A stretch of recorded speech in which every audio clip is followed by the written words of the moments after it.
Hello दोस्तों, आज के इस वीडियो में मगध साम्राज्य के अंतर्गत शिशुनाग वंश के बारे में पढ़ेंगे, जिसका शासनकाल 412 बीसी से लेकर 344 बीसी तक रहा था। इससे पहले वाले क्लास में हम लोगों ने हर्यक वंश के बारे में पढ़ा था, तो पहले थोड़ा सा हर्यक वंश के बारे में बैक स्टोरी देखते हैं, फिर शिशुनाग वंश स्टार्ट करेंगे। देखिए, हर्यक वंश का जो अंतिम शासक था उसका नाम था नागदशक, और नागदशक के सेनापति का नाम था शिशुनाग।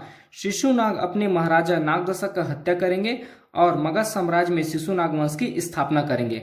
हर्यक वंश का अंतिम शासक था नागदशक और नागदशक के सेनापति हैं शिशुनाग। शिशुनाग अपने महाराजा नागदशक का हत्या करते हैं और मगध साम्राज्य में शिशुनाग वंश की स्थापना करते हैं।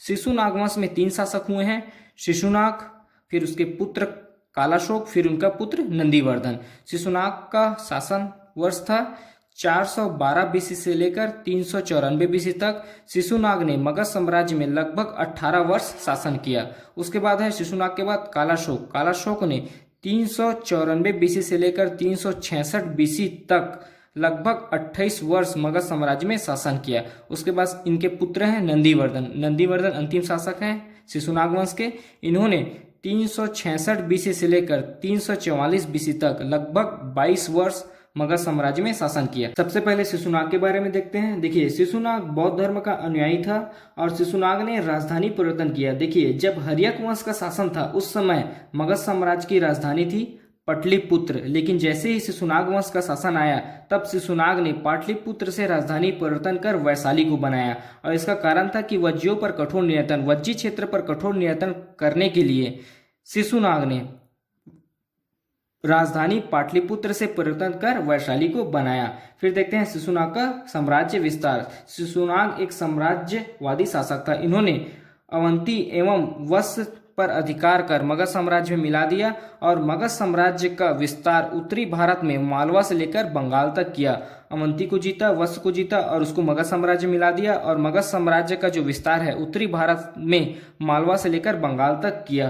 फिर उसका पुत्र कालाशोक मगध साम्राज्य का शासक बनता है, और कालाशोक भी बौद्ध धर्म का अनुयायी था। और इसी के शासनकाल में, कालाशोक के शासनकाल में 383 बीसी में द्वितीय बौद्ध संगति हुआ, जिसके अध्यक्ष थे सर्वगामी या शबगामी, और इन्होंने वापिस राजधानी परिवर्तन कर पाटलिपुत्र को बनाया। शिशुनाग के समय मगध साम्राज्य की राजधानी वैशाली थी, लेकिन कालाशोक जब शासन में आते हैं फिर वापस से परिवर्तन कर पाटलिपुत्र को राजधानी बनाते हैं, और इसी के शासनकाल में पाटलिपुत्र एक स्थायी राजधानी बनकर उभर आया मगध साम्राज्य में। उसके बाद कालाशोक के बाद उनके पुत्र नंदीवर्धन शासक बनते हैं, और यही शिशुनाग वंश के अंतिम शासक हैं। देखिए, शिशुनाग वंश के अंतिम शासक है नंदीवर्धन, और इसकी हत्या करते हैं महापद्मानंद, जो कि एक शूद्र व्यक्ति हैं। और महापद्मानंद नंदीवर्धन की हत्या कर नंद वंश की स्थापना करते हैं, और नंदीवर्धन की हत्या करने के कारण ही महापद्मानंद को सर्व क्षत्रिय हंता की उपाधि से नवाजा गया मगध साम्राज्य में। तो सबसे पहले शिशुनाग ने शासन किया, फिर कालाशोक ने शासन किया, फिर नंदीवर्धन ने शासन किया, और नंदीवर्धन की हत्या करने के बाद महापद्मानंद ने नंदवंश की स्थापना किया, जो कि एक शूद्र व्यक्ति हैं। और एक चीज और ध्यान रखिए, हर्यक वंश था उस समय मगध साम्राज्य की राजधानी थी पाटलिपुत्र। उसके बाद जब शिशुनाग शासन में आए तब उन्होंने पाटलिपुत्र से परिवर्तन कर वैशाली को राजधानी बनाया।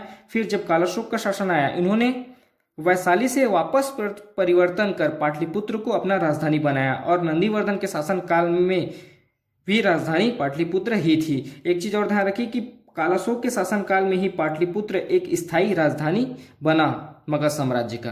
तो ये था शिशुनाग वंश और उससे संबंधित डाटा। आपसे एक रिक्वेस्ट है, अगर अभी तक आपने हमारे चैनल को सब्सक्राइब नहीं किया है तो प्लीज चैनल को सब्सक्राइब करें और वीडियो को लाइक शेयर जरूर करें। धन्यवाद।